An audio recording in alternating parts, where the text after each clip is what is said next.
Isa ang Autonomous Region in Muslim Mindanao sa mga rehiyon na nais ilayo ng pamahalaan mula sa mga kaguluhan bunsod ng presensya ng mga rebeldeng grupo sa rehiyon. Kaya naman tiniyak ng mga otoridad na nakaalerto sila sa lahat ng oras para sa seguridad ng mga negosyante at iba pang bumibisita sa ARMM. Nagbabalik si Kirby Cristobal. Kilalang conflict areas dahil sa presensya ng Abu Sayyaf Group, Moro National Liberation Front at iba pang armed group ang probinsya ng Sulu na parte ng Autonomous Region in Muslim Mindanao o ARMM. Binubuo ng 19 na munisipalidad, 10 ang nasa mainland at 9 naman na isla na mayroong mahigit 800,000 residente na karamihan ay tausug habang ang iba naman ay Kristiyano at Badyaw. Aktibong nagpapantay ang militar at pulis sa lalawigan para mabigyan ng sapat na proteksyon at seguridad at mapanatili ang kaayusan sa mga munisipalidad. Actually po, yung pag-maintain natin ng peace and order dito ay kasanggunitin doon sa instruction ni President Duterte na 24/7 po ang ating deployment. We are manning 10 platoons, nakabantay po yung lahat.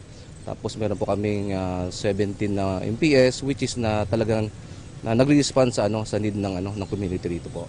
Bukod dito, tanging sa hulo lamang may mga establishmento at sa pantalan lamang pumapasok ang mga kalakalana.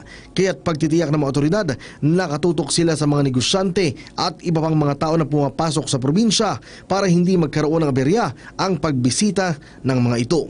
Usually po yan with proper coordination po lahat para po yung pagtakbo ng nating mga personnel ay smooth po lahat.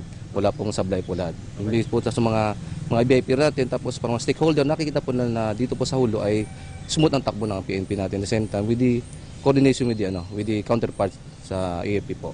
Siniguro rin ng pulisya na nakaalerto sila buong araw at nakahandang rumisponde anumang oras para sa kapakanan ng mga residente sa probinsya ng Sulu. Yung pulis nyo po ay 24/7 po para tumulong sa inyo.